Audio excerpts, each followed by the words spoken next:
Começou, Então, vou dar... Isso, já está. Vou abrir a reunião, então, hoje. Boa noite a todos. Vamos iniciar a nossa segunda reunião, hoje, dia 21 de maio, da disciplina de Telemedicina e Telesaúde, do curso de pós-graduação em Informática em Saúde da Unifesp. Nessa segunda reunião, a gente vai discutir a questão 2, da atividade 1, que são os benefícios e condições para sucesso e as barreiras para uma prática assistencial usando a telemedicina ou a telesaúde. E nós podemos iniciar com o que é a telemedicina, que é o primeiro item que a gente separou. Temos a Nathalie, a Flávia, o Leonardo e a Andrea. Quem é que quer começar dos 4? Pode ser a Nathalie? Pode ser. Bom, telemedicina tem a origem da palavra grega, né? Tele, que significa distância. Então, a telemedicina é empregada, é o emprego da tecnologia, da informação e da comunicação no desempenho dos atos médicos. Então, é a forma de permitir o exercício da medicina. Não só medicina, hoje algumas outras áreas fazem uso também, né? Quando fala só medicina, porque tem a enfermagem, tem várias áreas que a psicologia que está atuando desta forma remotamente, né? E sempre com o objetivo de estar dando assistência ao paciente, discutir informações entre os especialistas, promover a saúde, a pesquisa, a prevenção de doenças. Então, em resumo, é isso. O recurso, a utilização de recursos, né, de tecnologias, para trocar informação com os pacientes. Foi isso que eu procurei estudar, vi. Aí, se alguém quiser colocar mais alguma coisa, fica à vontade. A Flávia vai entrar depois. Leonardo, quer citar alguma coisa? Sim, eu já vou citar um pouco, falar um pouco do que a Nathalie falou, e já vou citar a minha parte aí um pouco também.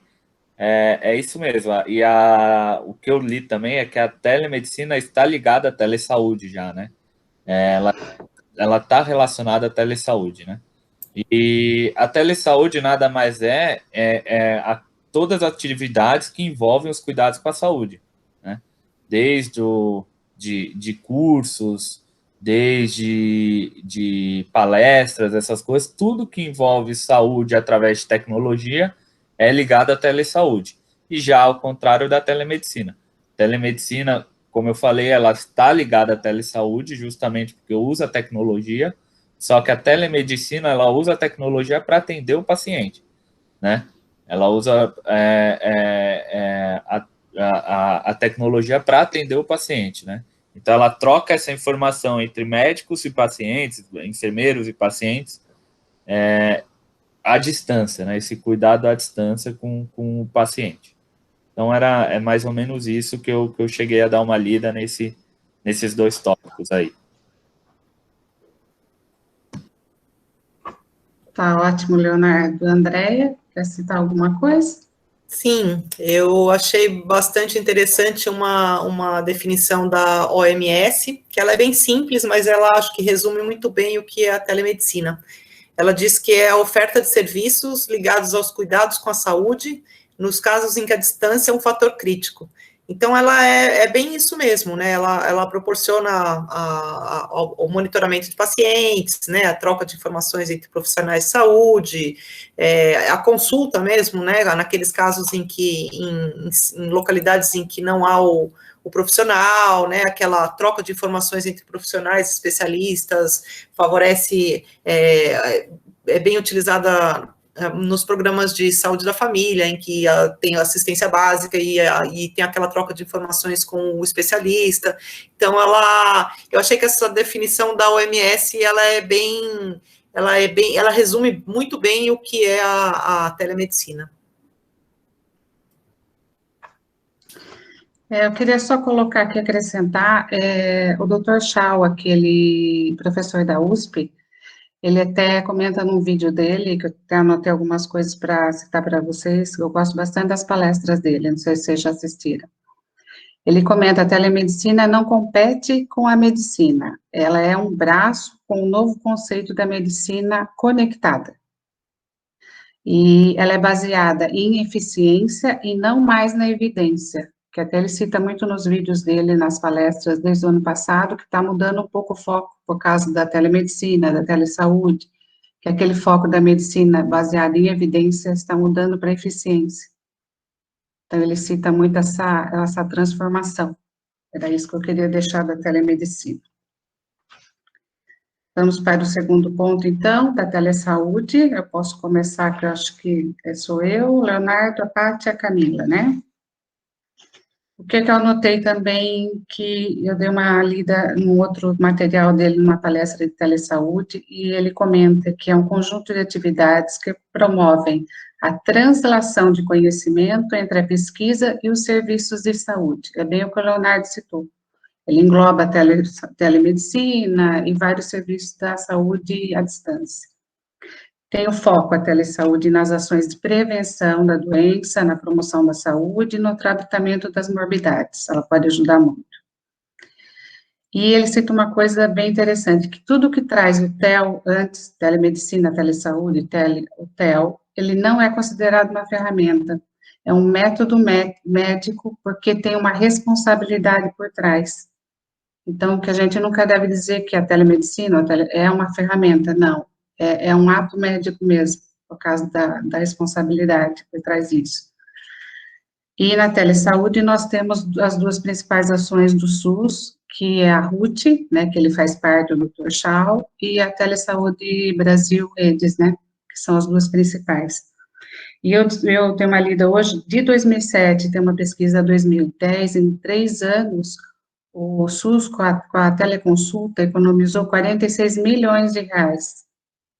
Então, assim, imagine, depois desse tempo, a economia que também não fez para frente, né? Não tem muitas pesquisas ainda de valores, foi a única coisa que eu encontrei. Leonardo?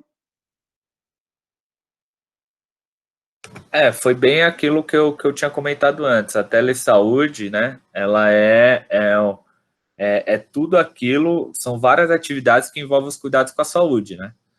Inclusive, a telemedicina está interligada à telesaúde, né? E eu cheguei a dar uma lida até, né, na história da telesaúde e vi que a sua primeira participação foi no início do século XX, né? Quando a comunicação via rádio foi utilizada para oferecer serviços médicos à Antártida. Na Antártida, é isso mesmo. Então, eu achei bem interessante isso, porque não é muito antigo, é bem recente, né? Tudo bem que é uma coisa inovadora, só que a gente hoje enxerga muito a tecnologia em tudo que a gente tem, né? Então, e esse negócio da Antártida, com a tecnologia, até a comunicação via telefone, ajudou muito esse serviço médico, porque a gente sabe que lá o acesso é bem remoto, bem difícil chegar lá, e pelo que eu vi, ajudou muito, referente à saúde das pessoas que estavam lá. Então, é mais ou menos isso que eu cheguei a ler aqui, e me interessei um pouco nessa história também. Obrigado. Tati? Eu acho que vocês falaram bastante, né, assim, do que é, então, acho que a telesaúde é um termo bem mais abrangente do que a telemedicina, né, mas às vezes acho que a gente usa eles para falar a mesma coisa, né, mas na verdade a telesaúde é o termo mais abrangente, que envolve mesmo treinamentos de profissionais de saúde, né, que eu estava lendo, quando a gente treina profissionais de saúde à distância, qualquer coisa que está relacionado, né, que a gente vai fazer à distância, monitoramento de pacientes à distância, então qualquer coisa remota relacionada à saúde é a telesaúde, né, não é a telemedicina. A telemedicina acho que é mais restrito, né, aquela consulta mesmo do profissional de saúde, o profissional de saúde e o paciente, né, a telesaúde, ela engloba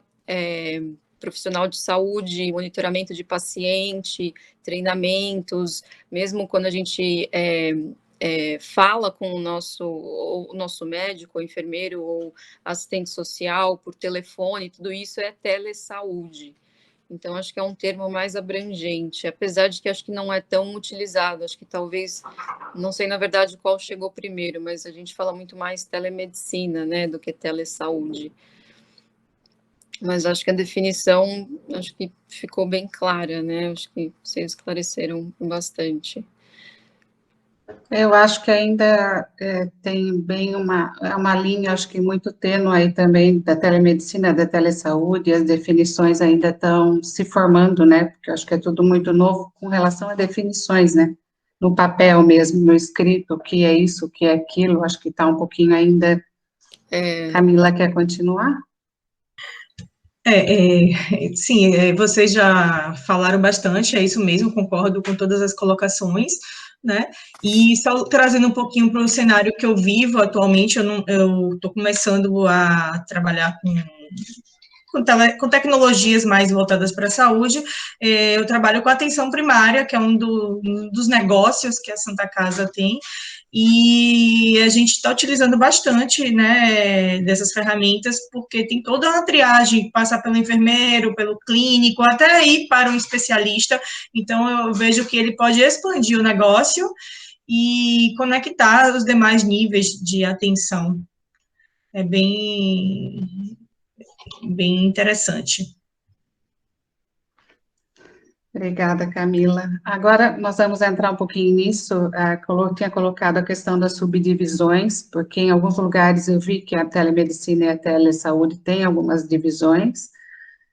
Eu vou começar aqui até citando da telemedicina. O que eu anotei, que eu encontrei em vários textos, ela é mais ou menos subdividida até entre a teleconsulta, que é entre médicos ou entre médico e paciente, a teleorientação, que seriam os profissionais que realizam orientação e encaminhamento de pacientes que necessitam ou não de isolamento ou alguma outra orientação, o telemonitoramento, que é a orientação e supervisão médica para monitorar os parâmetros de saúde do paciente, e a teleinterconsulta, que são as informações e opiniões entre médicos para diagnóstico ou alguma terapêutica. Então, eu achei nas subdivisões, que é o que eu falo, alguns misturam um pouco, enquadram na telemedicina, outros na telesaúde, mas os 4 que eu achei de telemedicina foi a teleconsulta, teleorientação, telemonitoramento e teleinterconsulta. Eu não vou citar os itens, eu vou só falar dos itens, mas não vou deixar depois para vocês complementarem, a Maíla e a Camila. E as subdivisões da telesaúde que eu anotei, que seriam a teleconsultoria, o telediagnóstico, a teleeducação e a segunda opinião informativa, que o programa Brasil Redes Brasil fala muito dessas 4 frentes, né? Pode continuar, Camila, a Maíla. Eu também li, né, sobre essas subdivisões aí da telemedicina. A teleconsulta é um dos braços que você vai conversar com o especialista para apoiar, né, no caso. O telemonitoramento, acho que foi, não me engano, foi a Patrícia que falou no início, se não estou enganada, ela falou sobre isso,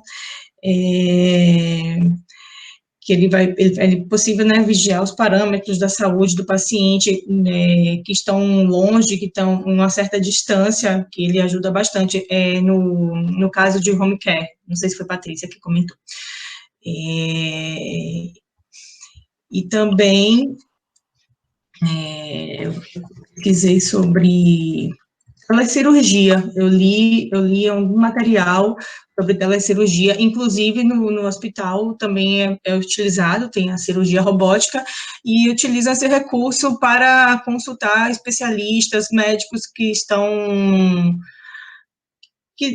à distância, e é possível fazer esse tipo de cirurgia, que são menos evasivas, né, que são todas feitas pelo robô. Tá, então eu vou trazer um pouquinho também da minha experiência barra do que eu estudei sobre o assunto, em especial nessa questão das subdivisões, né? As que vocês colocaram nessas questões anteriores, né? A questão da telemedicina e telesaúde, acho que ficou bem claro os conceitos. E eu vou só falar isso para facilitar um pouquinho, vocês entenderem o que eu vou falar a seguir. Eu entendi a telesaúde como um guarda-chuva e outras abaixo dela.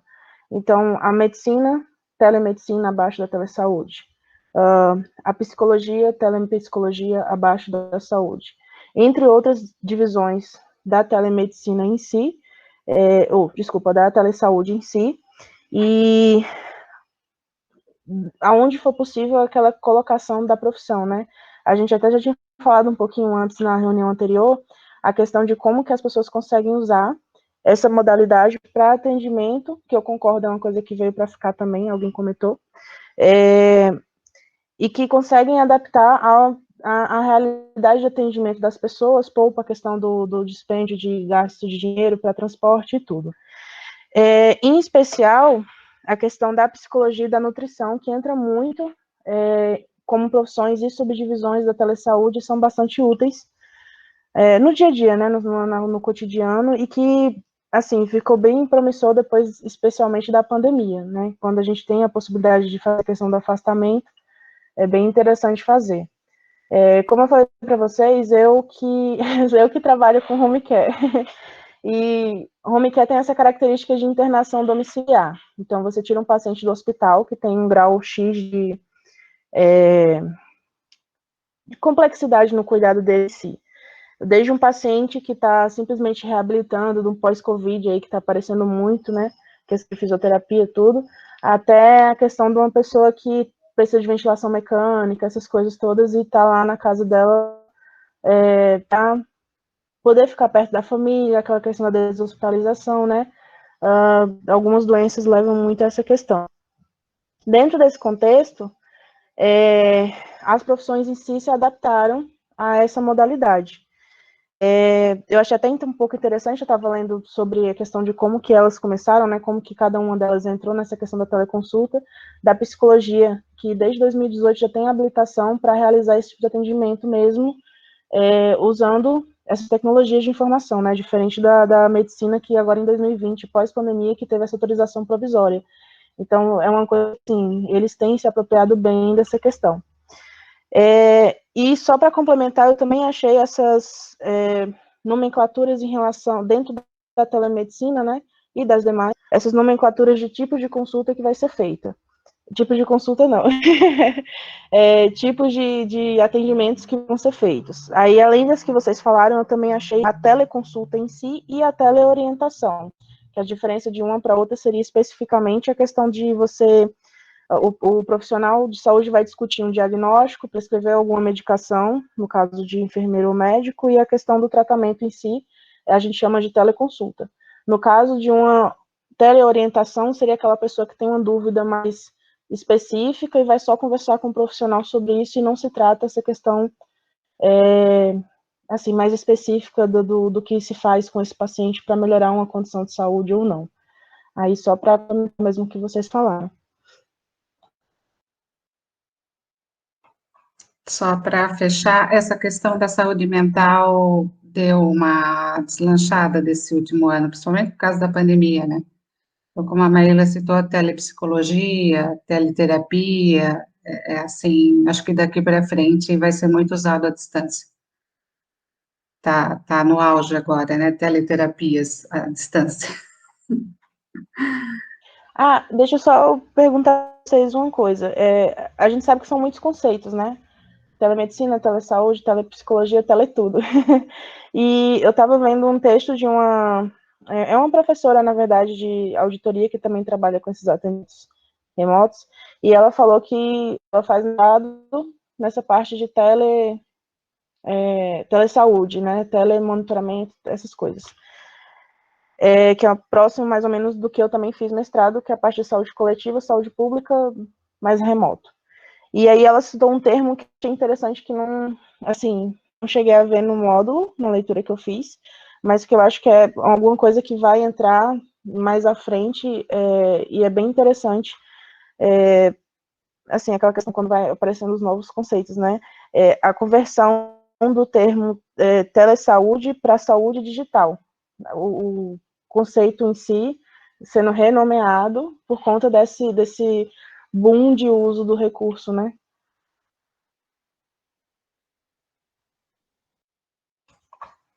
Sim, também você fala muito, depois eu vou citar no finalzinho ali nas promessas a questão da saúde 5.0, que eles estão, digital 5.0, que eles estão falando muito agora. Então, vamos para os benefícios. Nathalie, quer começar? Bom, em relação aos benefícios,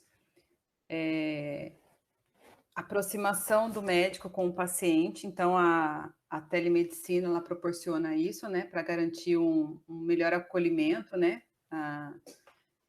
o atendimento à distância a comunidades, que já até foi dita aí anteriormente, que precisam de ter acesso à saúde, entretanto, a localidade, tudo é difícil, a gente sabe que, somente aqui no nosso país, tem áreas que são bem afastadas e tem que chegar essa assistência a essas pessoas, então é uma forma de manter esse elo, né, levar a saúde até eles. Maior agilidade no atendimento, né, devido ao sistema do processo por meio de softwares. A gente sabe que para se chegar até um especialista tem que fazer, eu digo pelo SUS, né, muitas etapas e acaba demorando, é fila, então isso faz com que reduza a fila, né? O especialista tem, a pessoa tem o acesso a um especialista mais rápido do que presencialmente. O envio também de exames, porque o médico recebe esse exame, pode avaliar para poder fechar o diagnóstico, então, em 24 horas, não só, aquilo que a gente falou, não só a medicina, hoje na parte da odontologia a gente recebe os exames por e-mail, uma tomografia, uma ressonância, porque os aparelhos estão ficando cada vez mais digital e possibilitando isso, então isso colabora bastante com a saúde. Tem uma maior especialização no diagnóstico de laudos, redução de tempo de atendimento e custos operacionais, né? Então, eu acho que tudo isso agrega bastante em relação aos benefícios de estar se desenvolvendo essa telesaúde, né? Então, isso tudo vem agregar. Também acredito, como já foi dito, que vai ficar. A gente vê que cada vez mais, devido à pandemia, está se fazendo uso desde o ano passado. Então, eu acredito que as coisas tendem a aprimorar e devem ficar. Não acredito que é passageiro essa telesaúde, não. Eu acho que ela veio para mudar a forma de assistência e levar a saúde a todos, que hoje ainda é muito falha no nosso país.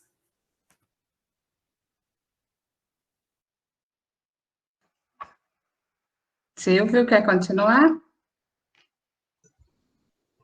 Sim, com certeza. Vai ser difícil agora, depois da Nath ter falado, né? Parece que ela abordou tudo, mas eu vou tentar complementar um pouco desses tópicos que ela colocou e tentar avançar um pouco mais na reflexão.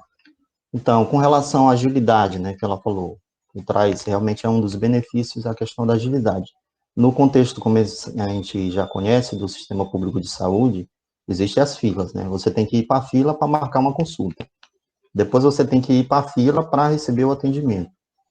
E com a questão da teleconsulta, isso é mais fácil, porque você diminui esse tempo de espera em fila, você diminui o fluxo também de pessoas, né, no ambiente lá da unidade de saúde, ou de onde vai acontecer o atendimento. Então, esse é um aspecto legal da agilidade.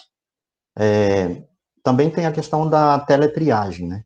Ela pode ser feita no ambiente virtual, sem a presença do indivíduo ali, através de parâmetros que possam ser adotados pelos serviços de saúde. Então, essa é uma questão bem interessante. A outra questão é o acesso a médicos que não têm em determinada localidade, né, que não possui aquele profissional, você vai ter acesso. Então, evita da pessoa ir, por exemplo, viajar de uma cidade para outra para ter uma consulta, né?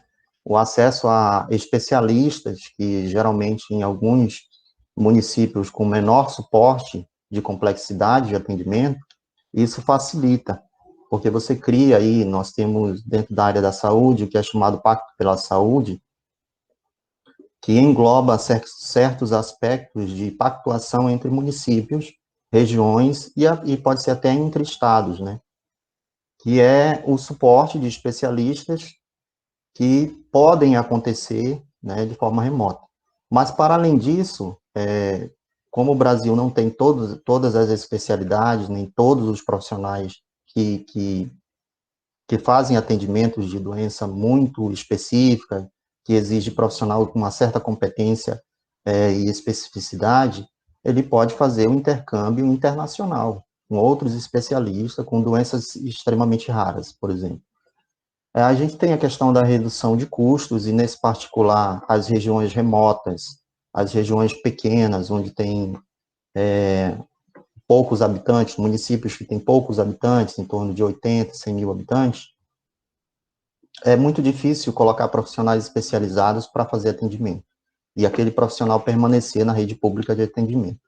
O que ocorre é que os profissionais acabam cobrando salários astronômicos para poder permanecer um período de tempo naquelas localidades.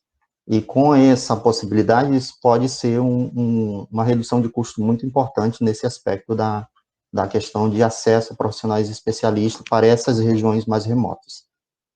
Aumento da capacidade de serviços também, eu vejo que é uma das necessidades do SUS. O SUS ele já tem uma limitação por ser um sistema público universal, que atende todo mundo, né, inclusive pessoas que vêm de fora. Eu vou citar aqui, a exemplo, o município de Roraima, o estado de Roraima, né, onde existe uma quantidade significativa de migrantes da Venezuela, de outros países, e, se eu não me engano, em Boa Vista tem 10% da população é migrante.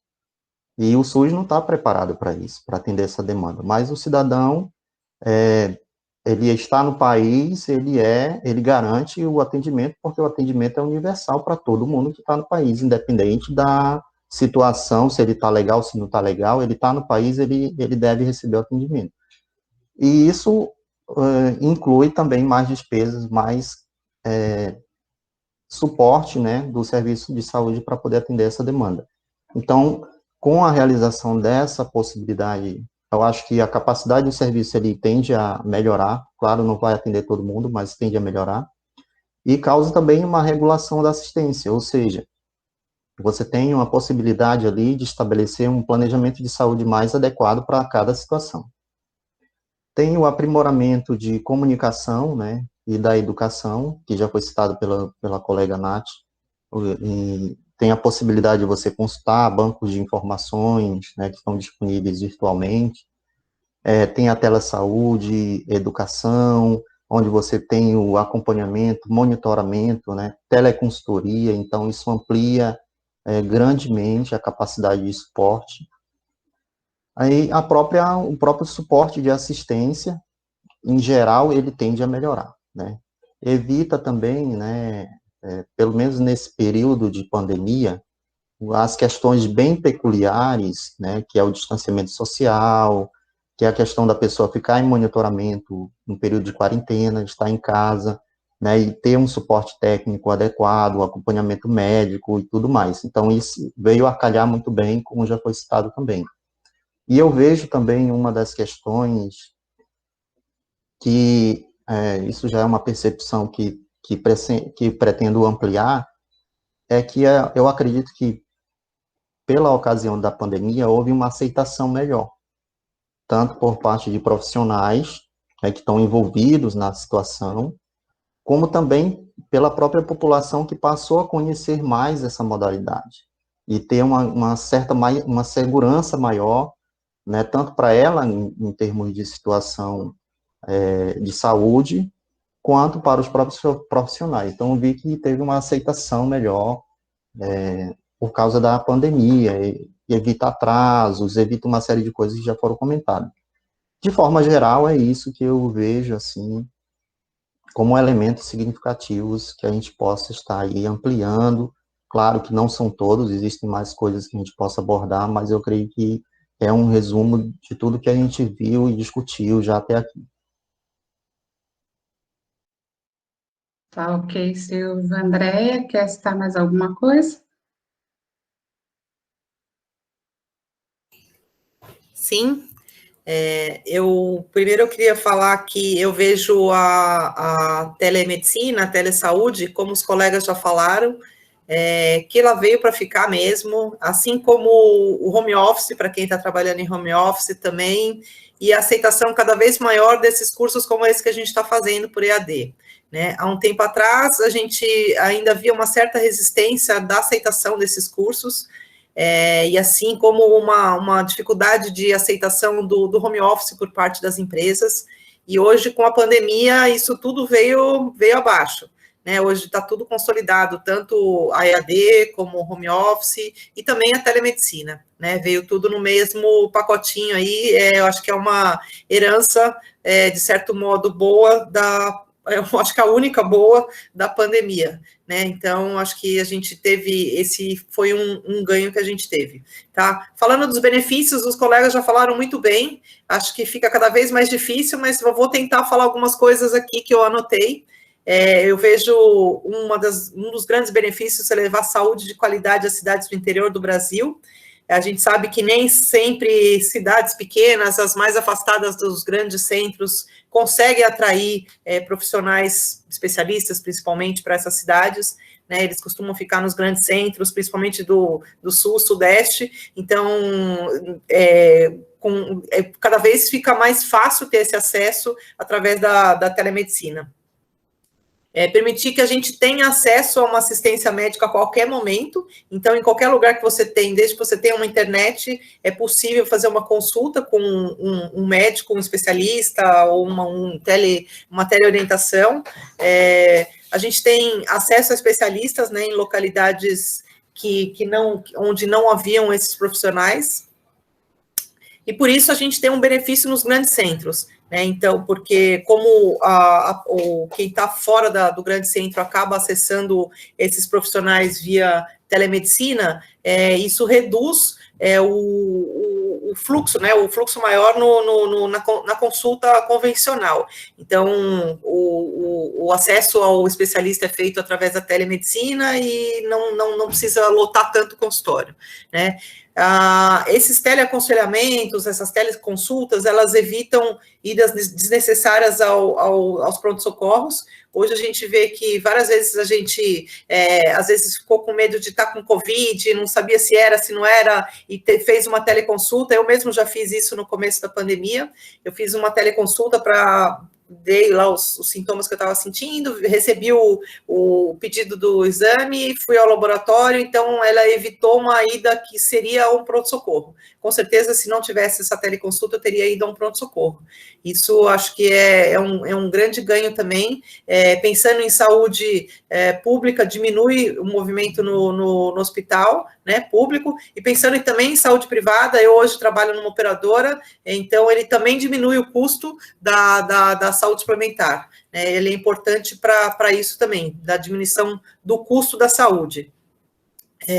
Diminui risco de contaminação, eu vejo isso porque a gente pensando na ida ao consultório, né, a gente sempre que ia em consultório, ficava lá às vezes meia hora, uma hora esperando pelo atendimento do médico, então pensa isso num pneumologista numa época de inverno, quando está com um monte de gente lá com gripe, então o risco de contaminação é grande, né, e tem uma diminuição com a teleconsulta, acho que é um dos grandes benefícios. E outro benefício que eu acho que não tinha sido citado ainda é o acesso ao tratamento medicamentoso, né? Hoje a gente sabe que tem pacientes que fazem uso crônico, né, uso constante de medicamentos que necessitam de receituário especial, lá,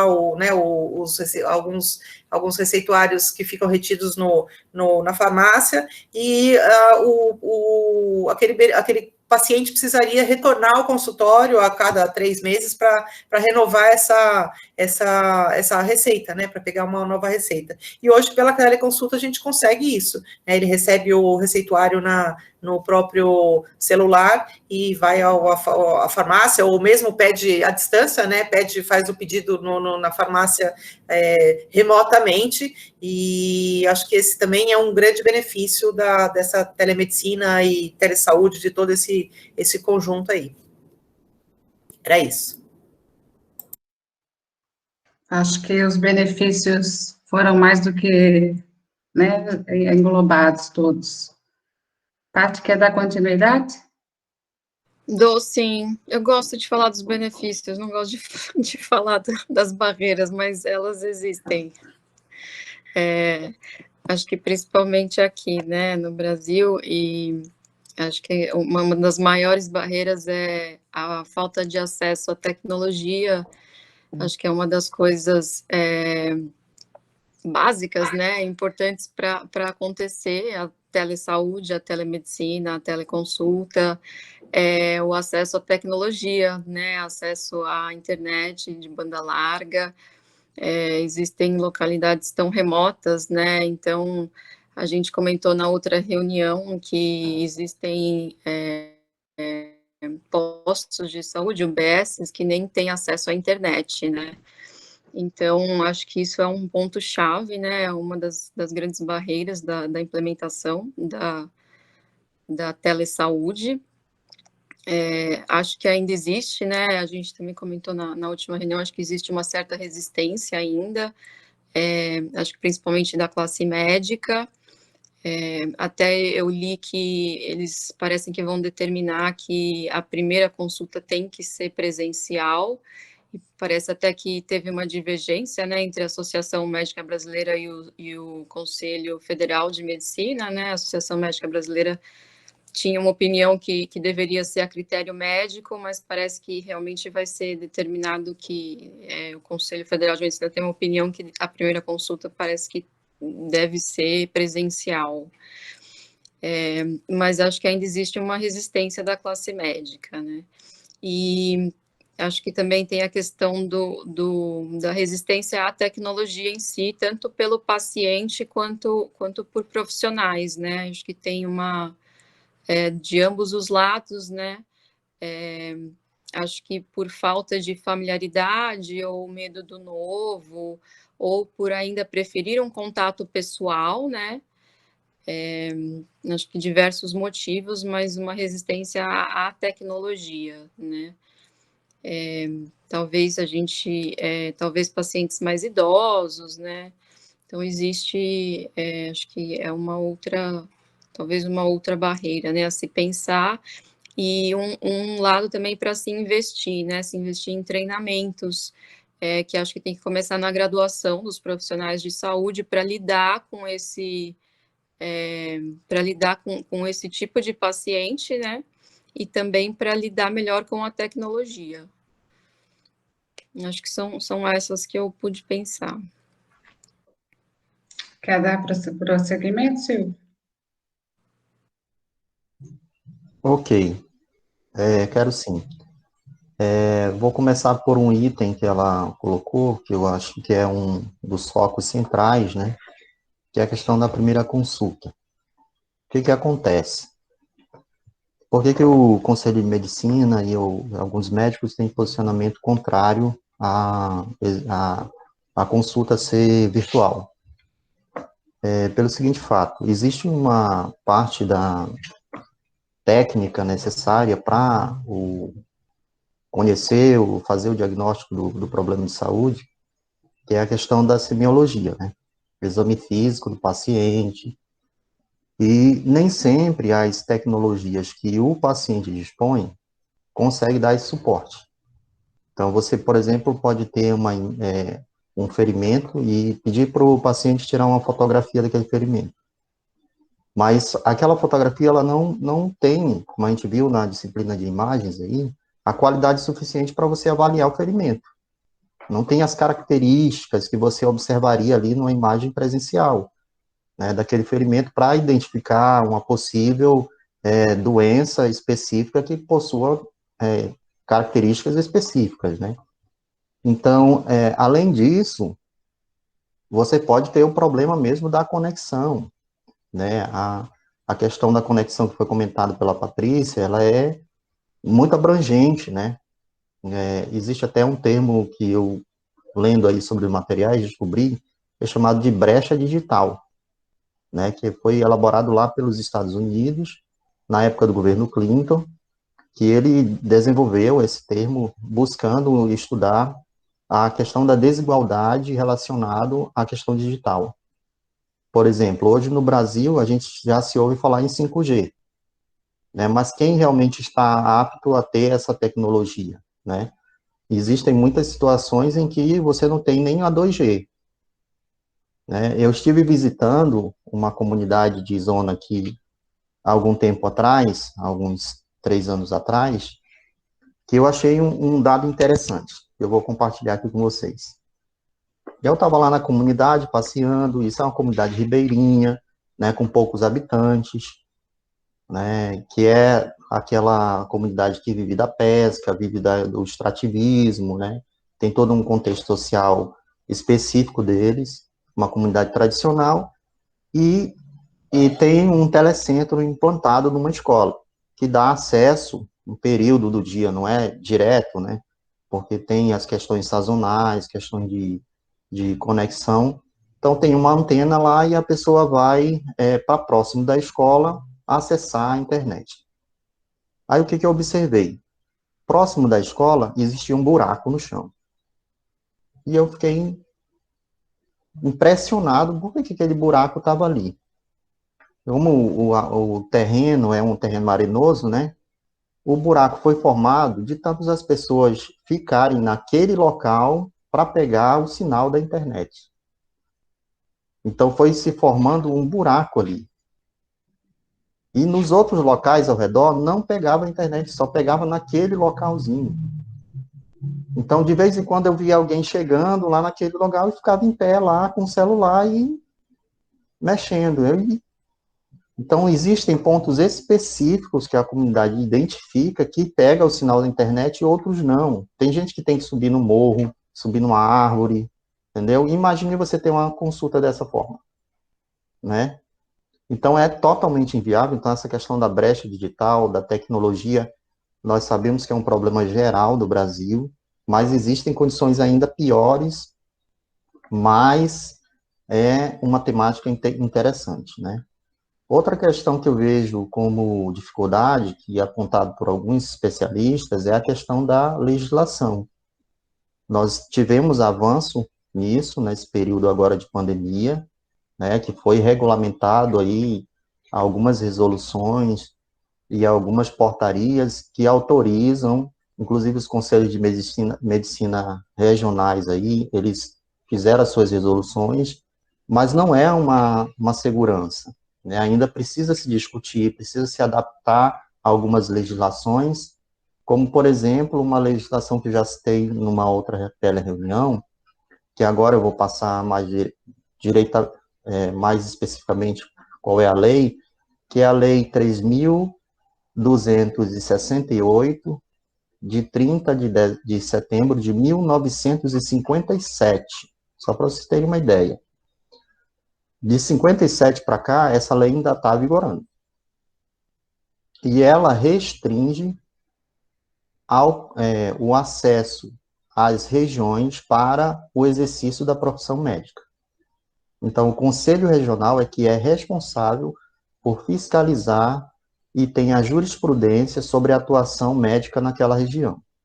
Se o profissional for fazer atendimento em outra região, que seja por mais de 90 dias, esse profissional ele tem que comunicar o órgão representativo médico daquela região, solicitar a autorização para poder exercer o ato médico. Como você vai fazer isso virtualmente? Né? Então, isso não tem uma regra, não tem estabelecido uma regra para isso. E isso é um impedimento legal ao exercício da profissão, porque se o médico fizer, ele pode ser penalizado. Existem alguns médicos que estabelecem a concepção de que, eu não estou indo até o paciente que está vindo até mim. Mas como? Como o paciente está vindo virtual, é da mesma forma, né? Tanto ele está indo como o paciente está vindo, não há uma troca de lugar. Há um exercício numa jurisprudência de outro ambiente. Então, essa questão não está definida, existem outras específicas, eu não sei, não conheço toda a legislação, mas essa é uma das questões que pode ser explorada, né? E a outra, para não fechar todas as dificuldades, deixar espaço também para os outros colegas, existe a questão do interesse privado e do interesse que é relacionado ao Estado, à Seguridade Social. Então, o Estado, ele tem a responsabilidade e o interesse público, ele é a razão e a responsabilidade do Estado. Então, se a lei diz que todo cidadão, ele deve exercer o atendimento, ele deve receber o atendimento qualificado de saúde, de forma equitativa, integral e etc., então, é uma responsabilidade do poder público. O interesse do poder público é o interesse do cidadão. Já no caso particular, não. O privado, ele tem o seu próprio interesse. E o seu interesse é ganhar dinheiro, não é outra coisa.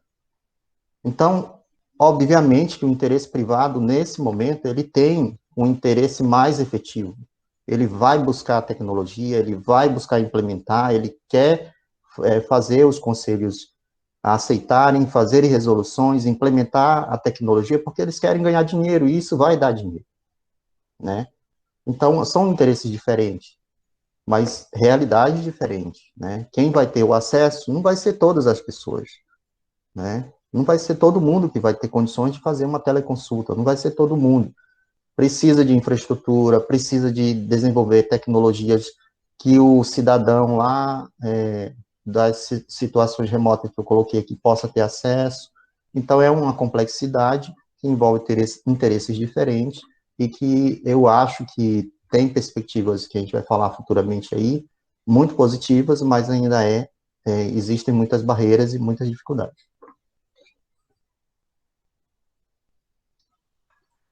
Acho que está bem completinho. Maria, quer completar alguma coisa?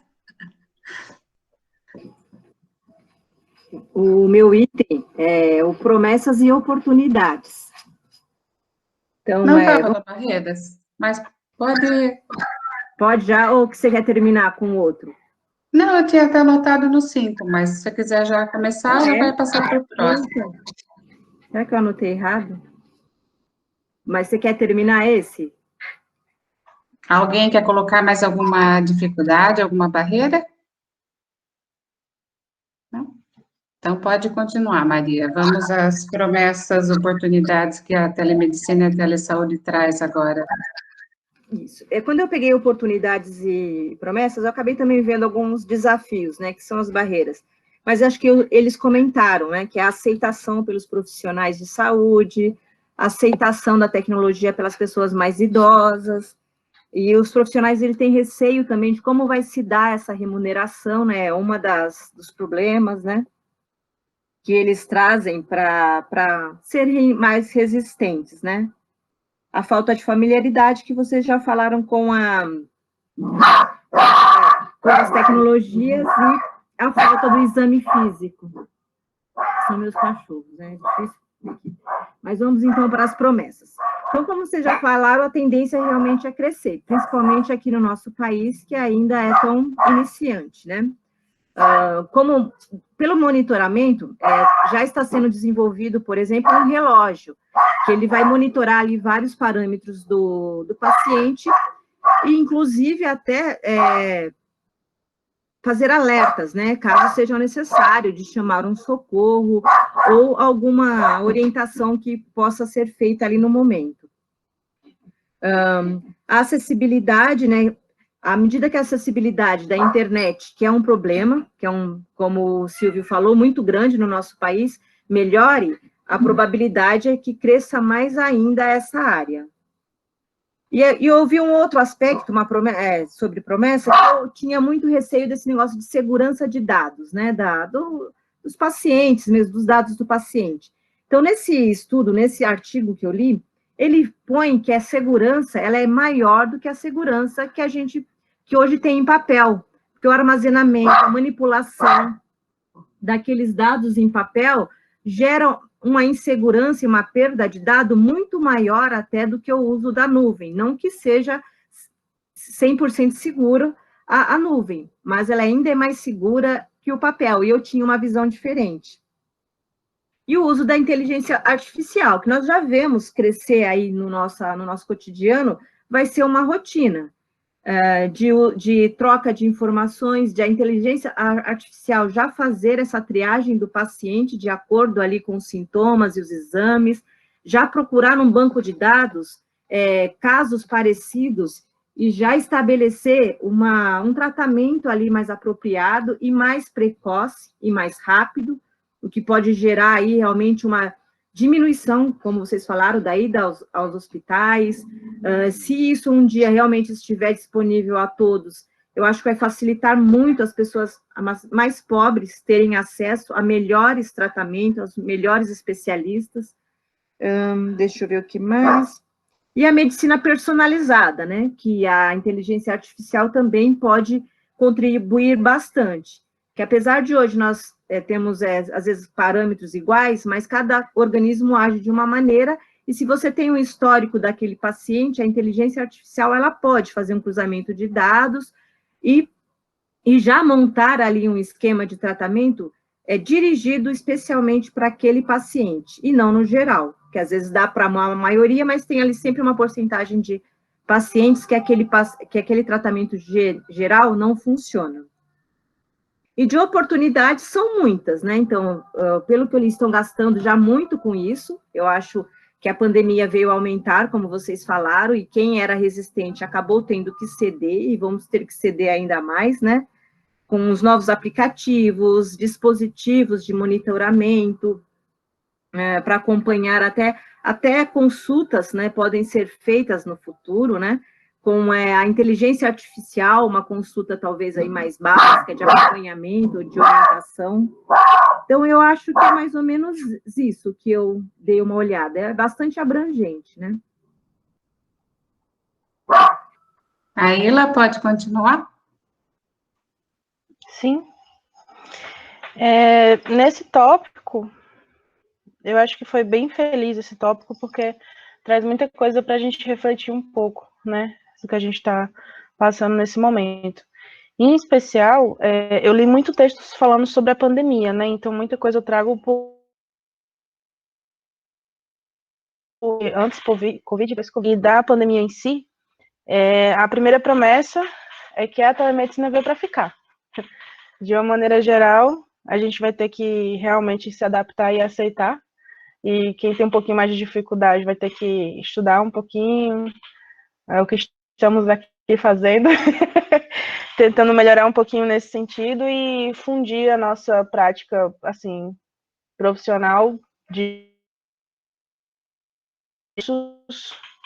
essas modalidades de atendimento cada vez mais, né? Em relação à economia do modelo, acho que é uma das maiores oportunidades, né? Já até comentamos aqui também a questão da economia, que ele traz, questão de deslocamento, até talvez benefício para o meio ambiente, também tem alguns textos falando sobre isso, por conta do não deslocamento, né? São coisas boas, não só em relação a todo mundo que está em home office e a questão do deslocamento em si, mas a possibilidade do profissional poupar tempo, isso também é uma economia, né? Quando é possível. A questão dos treinamentos à distância, eu já passava por isso, se eu não me engano, no ano de 2014, 2015, quando teve aquela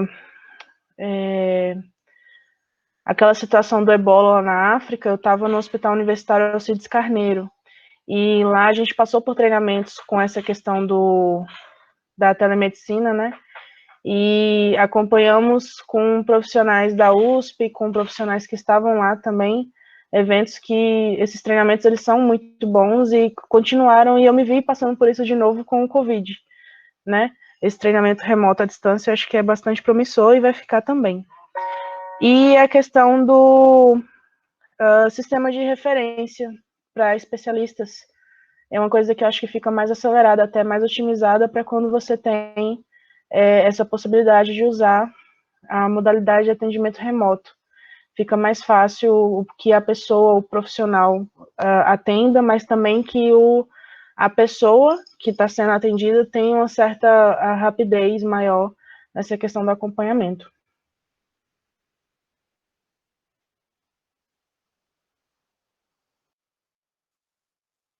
Eu tinha anotado, só para reforçar, a diminuição do fluxo do pronto-socorro, que é uma das promessas que eles imaginam que vai acontecer, a redução das listas de esperas, que a Nathalie já tinha citado, que eu acho que vai ajudar bastante o SUS, com essa coisa da teleconsulta. Alguém quer citar mais alguma coisa das promessas? Pode falar. Então, existem três cenários, né, que a gente pode ver, assim, perspectivas de mudança e melhora, né. A questão legal, né, que já está caminhando, já está se projetando um novo cenário para o Brasil, forçado um pouco pela pandemia, mas existem projetos de lei na Câmara dos Deputados tramitando, né, no Senado Federal, para poder implementar legislação e regulamentações voltadas à telemedicina, telesaúde, etc. De certa forma, isso tem forçado o governo a implementar essas ações com maior seriedade, né? Isso é uma necessidade que está sendo forçada, mas está caminhando lentamente, que não é o processo dentro do serviço público, geralmente tem uma lentidão em certos aspectos, mas eu creio que tende a melhorar. A outra questão são as questões sociais, que algumas já foram apontadas, né, a questão dos usuários, dos pacientes, profissionais de saúde, de forma geral, vão ter benefícios, né, futuro com isso, com a implementação. A questão dessa brecha digital que foi comentada, eu creio que também vai ser implementado tecnologias, né, está sendo estudado até pelo programa de redes e os órgãos responsáveis por essa temática, né, de tecnologia, estão buscando implementar ações que, com o próprio e-saúde, né, que é o programa do governo aí de melhorar a questão digital em termos tanto do suporte técnico dos serviços de saúde, como também garantir que os próprios usuários tenham acesso a isso. Então, nesse sentido, o outro cenário é a tecnologia. A gente vê que parece, né, depois que a gente começa a estudar, que o Brasil está atrasado em relação à questão mundial, à questão de utilização de tecnologia mais avançada, né, de suporte, telemonitoramento, não tem protocolos definidos, não tem uma regulação, não tem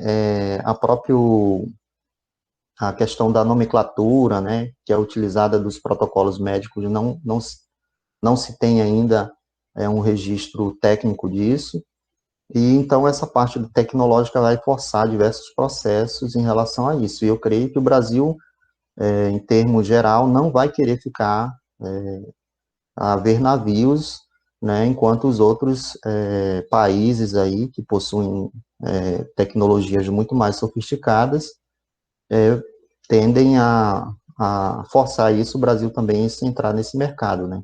A exemplo disso é a questão das vacinas, que a gente já tem aí uma produção nacional de vacina, né, com insumos de fora, mas também temos tecnologias já sendo experimentadas no Brasil com técnicas, né, bem sofisticadas, né, pela Fiocruz, Instituto Butantan e etc. Então, eu creio que a situação da pandemia veio dar um boom aí de necessidade que o governo ele precisa ter um suporte adequado para poder implementar ações eficazes e eficientes nesse cenário. É isso, Adriana. Alguém quer citar alguma coisa das promessas, ou posso passar aos comentários gerais? Posso começar, então? Eu queria passar para vocês um pouquinho da visão do Chao nesse vídeo que ele fala da saúde 5.0. Eu anotei alguns tópicos para a gente visualizar como é que vai ficar. Não sei se vocês viram a palestra, depois eu posso mandar o vídeo para vocês. Ele fala da saúde conectada 5.0, que vai ser totalmente instalada até 2025. Ele tem uma previsão que até lá esteja tudo funcionando. Hoje ele diz que nós temos a sociedade 4.0, que foi que até o Silvio comentou, a Nathalie também comentou, que está relacionada à inteligência artificial e à robótica, hoje. A saúde conectada 5.0 seria a medicina conectada, integrada com múltiplos profissionais de saúde. Ela é relacionada com a sociedade 5.0 que está se formando, que vai ser com a confiança na automação. Vai ser focada na humanização da tecnologia, então vai mudar um pouco o foco da tecnologia para a parte humana. Ele visualiza que a assistência digital contínua vai ser uma coisa contínua, vai ter uma assistência digital 24 horas, vai ser uma coisa que a gente vai poder acessar a qualquer momento. E com isso ele cita 2 exemplos, que vão ser, no futuro próximo, né, as chamadas casas inteligentes e casas conectadas. Então, que além de ter toda uma conexão dentro da casa, acessos inteligentes de automatização, elas vão estar todas conectadas também entre si e com a saúde, né? Ele cita 2 exemplos, o telemonitoramento das doenças crônicas, principalmente dos idosos, que vai ser toda a distância, vai poder ser monitorada mesmo 24 horas.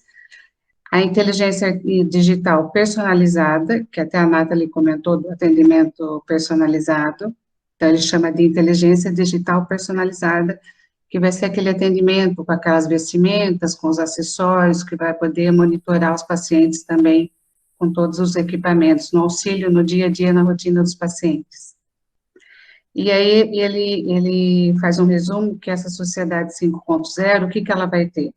Vai ser a computação em nuvem, a inteligência artificial, a telemedicina, a impressão 3D, a internet das coisas, que é as vestimentas e os aparelhos que estão aí agora cada vez mais comuns para acompanhar a nossa saúde no dia a dia, as energias renováveis e a robótica com os veículos autônomos, que também é uma coisa que está estourando agora, os carros automatizados que conduzem sem motorista e essa coisa toda. Então, ele cita que isso vai ser a sociedade 5.0, que até 2025 ele acredita que vai estar muito forte. Alguém quer mais fazer um fechamento, falar alguma coisa sobre esse futuro? Vamos filosofar agora. Partimos agora para uma outra atividade, já colocamos os termos técnicos, agora vamos viajar na maionese. O Chal ele dá uma puxada lá para frente. Será que o Brasil vai chegar em 2000? Acho que vai demorar um pouco, né, para o Brasil chegar, porque acho que tem uns lugares que não tem internet ainda, né, então a gente talvez não seja em 2025. Não diz com geral, Paty, mas eu acho que para quem usa muito a rede privada e essas coisas, não está muito distante.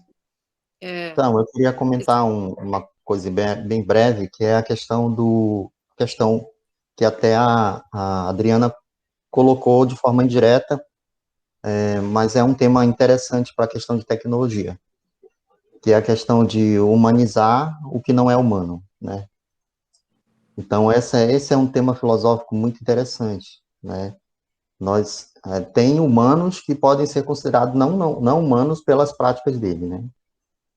Então, só por aí a gente já tem a dificuldade de interpretação do que é tornar uma tecnologia humana, né? Colocar aspectos fisionômicos, colocar palavras bonitas, como os robôs aí fazem, né? Ô, senhor, o que o senhor deseja, não sei o quê, nos teleatendimentos e porrada e tal, que a gente passa horas tentando dizer o que a gente quer e ele não entende. O próprio Google mesmo faz isso, né? Quando a gente quer pesquisar alguma coisa, Google faz isso, não, ele faz outra coisa, né?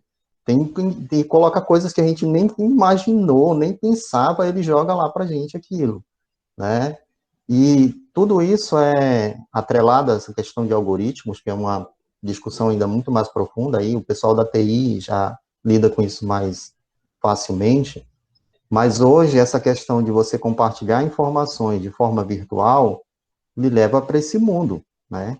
Um mundo que a gente desconhece totalmente, nós que somos leigos, digamos assim, em termos mais técnicos do uso de tecnologia, e que essas empresas, tipo Google, tipo Facebook, Instagram e demais marcas aí que são conhecidas mundialmente, que só trabalham com isso, estão implementando diversos procedimentos usando inteligência artificial, robótica, cibernética e uma série de conceitos mais profundos que vão dominar o mundo. E aí entra aquela questão da Matrix. Será que a máquina não vai ser mais humana do que o humano? Né? E aí tem um conceito que um colega meu, que ele é meio maluco da cabeça, a gente conversa de vez em quando, ele utiliza um termo que tem o humano, o transhumano e o pós-humano, né? Não sei se vocês já viram uma série que fala de amor, robô e morte, que tem na Netflix, pois assistam. Existe uma série, já é a segunda temporada agora, que ela trabalha só esses temas, que é a tecnologia dominando o mundo. E lá são episódios bem rápidos, né, de 30 minutos, ou menos do que isso, às vezes 10 minutos, mas ele te dá uma reflexão sobre esse mundo, né, que a gente está vivendo hoje e, de certa forma, dominado por tecnologia. Né? A gente perde prazo porque o sistema não deixou que a gente pudesse avançar 1 segundo ou 2 segundos, né? E aí eu pelo menos, já estou reprovado em algumas disciplinas porque eu não consegui chegar a tempo, ligar meu computador e sair nas correrias para responder uma prova e tem um sistema ali me dominando, né? Então, essas questões são interessantes para a gente discutir e pensar. O sistema, ele é criado para trabalhar para a gente, mas a gente acaba trabalhando para o sistema porque ele está dominando a gente, de certa forma. Né? São filosofias, pessoal. Não vão... E só complementando, Silvia, porque assim, eles têm os dados, né? E o valor é justamente a informação, o dado que eles coletam, e aí eles podem fazer o céu é o limite, né, para isso. Realmente. Alguém quer colocar mais alguma coisa sobre esses pensamentos, esse futuro aí da sociedade 5.0? Eu acho que quando a gente para pensar nisso, é uma loucura mesmo, né? Porque eu fico até pensando, às vezes a gente quer resolver alguma coisa em banco, aí você fala o que você quer, ele te manda para outro lugar, você não faz o que você quer, e você tem que voltar de novo, ele te agradece, desliga na sua cara, e você fica lá esperando tentar resolver. Então, eu fico imaginando isso também na saúde, porque não é todo mundo que tem a facilidade de estar mexendo com os dispositivos. A geração que está vindo agora, sim, a geração de 2000 para frente, beleza, nasceu na tecnologia. Os outros foram conquistando isso daí. Então, acho que é muito mais difícil, né? É os idosos que vão aí mais para frente e a tecnologia é cada vez maior. Então, eu fico pensando. E outra coisa, querendo ou não, por mais que vai facilitar, vai ajudar várias coisas, mas não vai se tornar um mundo muito frio? Cadê o contato humano? Né, a presença da pessoa ali também. Eu fico pensando também nesse fator, porque querendo ou não, a saúde, você está ali, você faz assistência, você é enfermeiro, você é o psicólogo, você vira tudo para o paciente, entendeu? Às vezes ele só está indo ali com uma tal doença para poder falar, porque lá na casa dele ninguém ouve. Então, assim, a gente vai resolver um lado.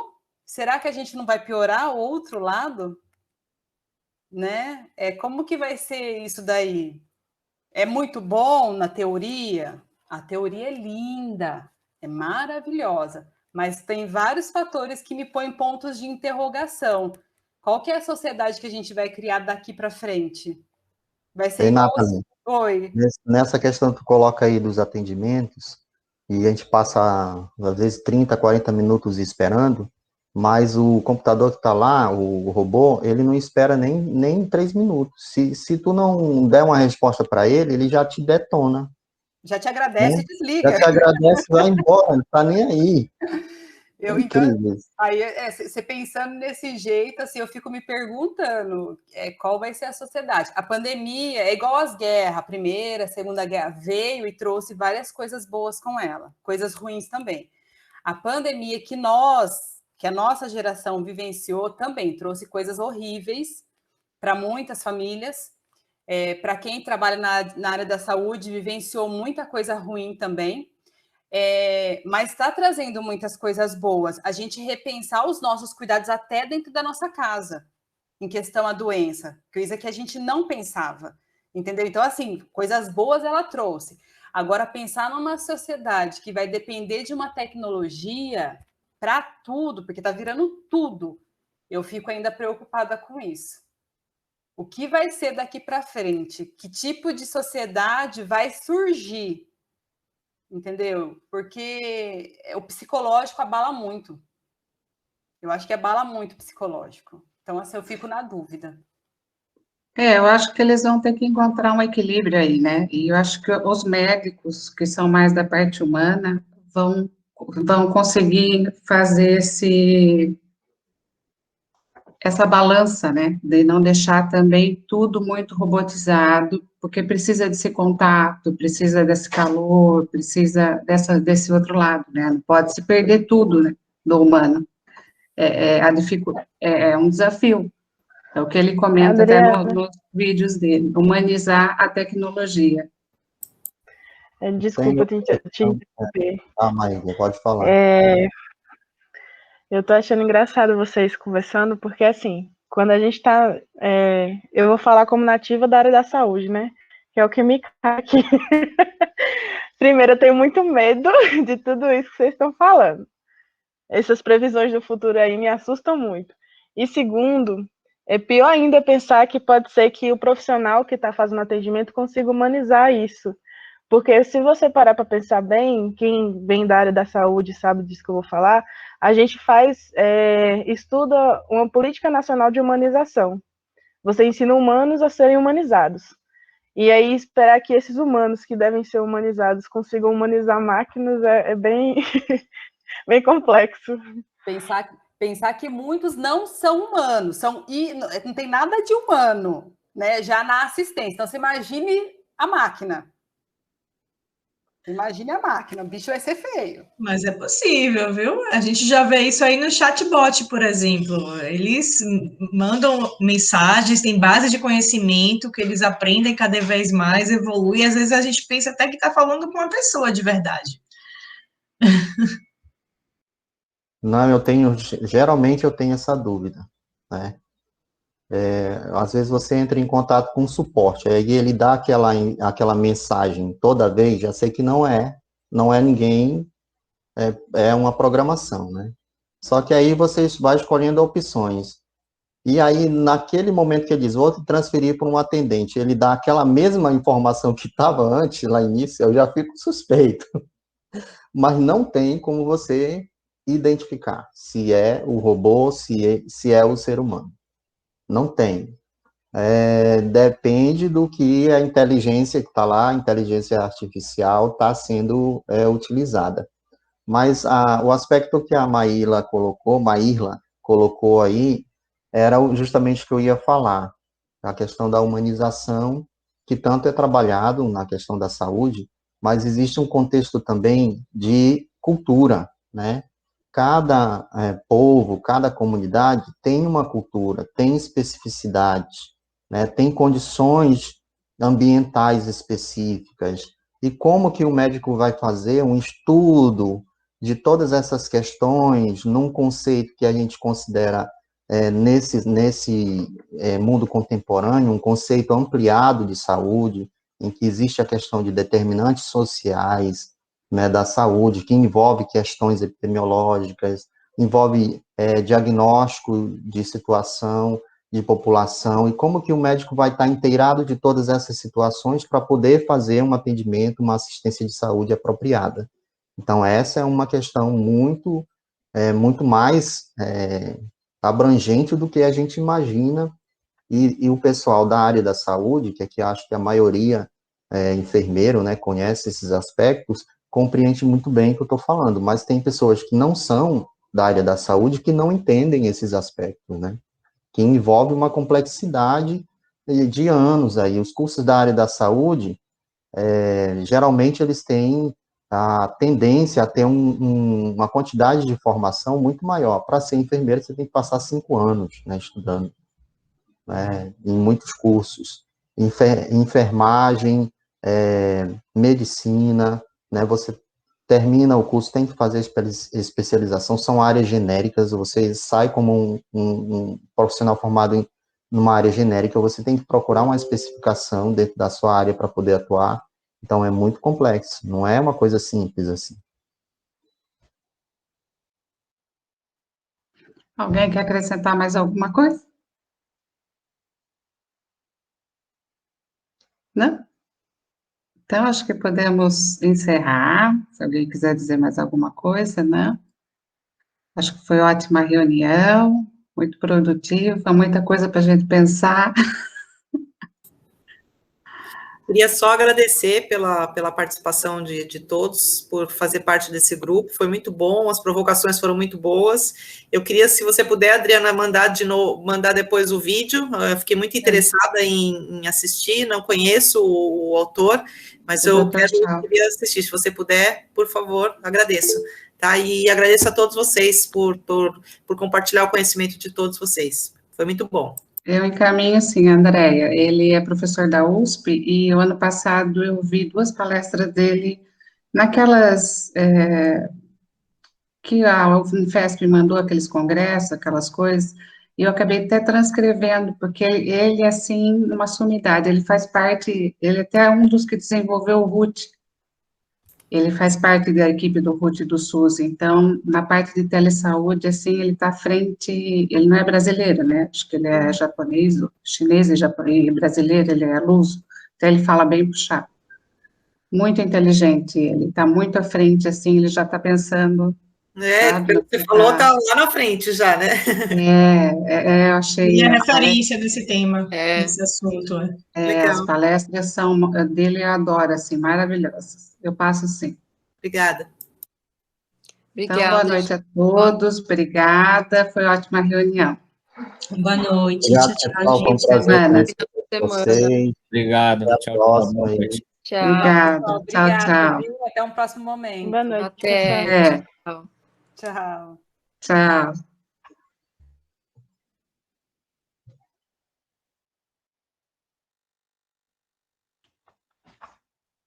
Tchau, Mar. Tchau, vou interromper. Boa noite. Boa noite.